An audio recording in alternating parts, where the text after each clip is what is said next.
Greg Brinchot, bonjour. Bonjour. Alors ce soir, vous allez vous grimer pour entrer dans la peau d'un personnage. C'est qui ce monsieur Zig? Eh bien, c'est un clown, un personnage clownesque, donc grimé pas trop quand même, un tout petit peu, nez rouge, petit chapeau, ça donne un aperçu du clown, mais pas du clown tagada poète poète, hein, comme disait mon épouse à la radio l'autre fois. C'est un clown très attachant, très généreux. Et Monsieur Zig essaie de faire pendant 1 heure des choses. En fait, il n'y arrive pas, donc il se fait aider des enfants sur scène. Et enfin, il arrive à faire quelque chose qui lui tient à cœur. Ce sont des bulles de savon, mais bon, on va pas dévoiler toutes les surprises, mais voilà. Monsieur Zig, c'est ça, hein. Les bulles, on a l'impression que pour vous, c'est pas juste un gadget, ça a un sens. Ah oui, tout à fait. Ouais. Ouais. Bah, moi, je vis bulle, je mange bulle. C'est une passion, quoi. Ça procure tellement de bonheur, déjà pour moi, à les faire, et en plus pour les autres, quoi. Parce que le plus merveilleux dans tout ça, c'est voir les gens, voir les yeux des gens, en fait, quoi. Les bulles à travers les yeux du public.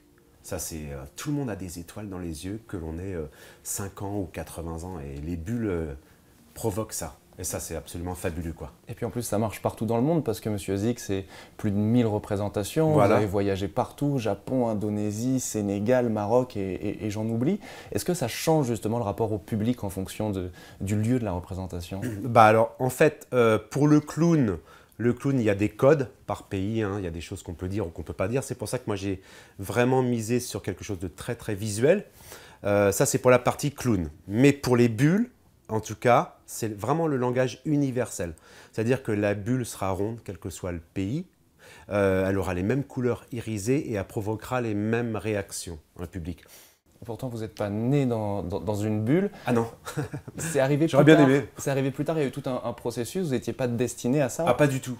Ouais, pas du tout. En fait, moi, j'ai commencé par la musique quand même. Étant jeune, donc ça m'a peut-être aussi amené vers le spectacle plus tard. Mais en fait, après, pendant mes études, j'étais directeur de centre aéré. Et après, j'ai enseigné l'anglais. Bon, c'est vrai que ça me permet, en tant que prof d'anglais, de pouvoir aussi être bilingue et pouvoir m'exporter à l'étranger, quoi. À la base, c'était juste un hobby finalement, le cirque, le Ah mais spectacle, les tout à fait, bulles. ouais, oui, c'est venu d'une anecdote où j'ai commencé par 2, 3 petits tours de magie. Je m'apercevais que les copains qui venaient manger le soir adoraient ce que je faisais, donc j'en ai acheté 5, 6, 7. J'ai commencé à faire un tout petit spectacle. Et puis après, je me suis dit, tiens, pourquoi pas reprendre toute mon expérience que j'avais en tant que directeur de centre aéré et faire un spectacle pour les enfants. Et j'ai commencé par des goûters d'anniversaire, et puis après un CE. Puis après, je me suis dit, oh, mais c'est génial ce truc. Et on achète un petit peu de matériel. Et puis à un moment donné, je suis arrivé là où eh bien, je pouvais plus faire les deux, quoi. Et enseigner et faire des spectacles. Donc je me suis dit, on tente l'aventure, on va dans le spectacle, quoi. Ça, c'était il y a maintenant quelques années. Ouais, il y a 14 ans. Vous vous retrouvez à Saint-Pierre-et-Miquelon Ouais, aujourd'hui. génial. Comment ça s'est passé ce stage déjà avec les enfants qui seront sûrement ce soir au spectacle? Ah bah, c'était juste magnifique. Alors, c'est la première fois qu'on organise ce genre de stage. En fait, là, on est vraiment dans la transmission de savoir, quoi. Voilà, moi je leur apprends tout ce que moi j'ai appris. Donc au départ, ils savent pas trop qui on est. Même les parents, je pense, stage de bulle, mais ça veut dire quoi? Qu'est-ce que vous allez faire pendant une Bah semaine de ouais, bulles? souffler des bulles pendant 7h30, parce que c'est 5 fois 1h30. Donc c'est 7h30 de stage quand même, quoi. Et du coup, ils se sont tous prêtés au jeu, et qu'ils aient de 6 à 14 ans, c'était juste génial, quoi. Et ils ont réalisé des choses, moi je m'attendais pas à ce qu'ils le fassent, quoi. Assez compliqué, la bulle carrée ou le carrousel ou la chenille. Bon, là, c'était un peu technique, mais on a partagé un moment exceptionnel. Qu'est-ce que vous pouvez dire aux gens justement pour leur donner envie de venir ce soir? C'est un spectacle très familial. C'est pas destiné aux enfants, c'est pas tarte à la crème et tout ça. Donc c'est vraiment quelque chose qui vaut la peine d'être vu. Alors déjà d'une pour la partie bulle, parce que c'est quelque chose on n'est pas beaucoup à le faire dans le monde. Et là, il y a 25 minutes de bulle sur 1 heure de show, donc c'est déjà pas mal. Et en plus, il y a de la magie décalée qui va vraiment faire rire beaucoup de parents. Je sais exactement à quel moment du spectacle les parents vont accrocher et puis les enfants vont adorer parce que c'est visuel, parce qu'il se passe plein de choses. Et en fait, à chaque fois qu'on le joue, ce spectacle-là, les gens adorent, quoi. Alors Donc justement, il faut venir.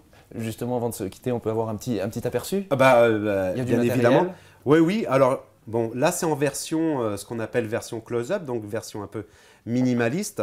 Mais on aura des choses comme ça ce soir, mais version scène. Donc, hop.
Pas de réponse, c'est pas grave. Allez, on en fait une petite dernière pour réchauffer un petit peu Saint-Pierre.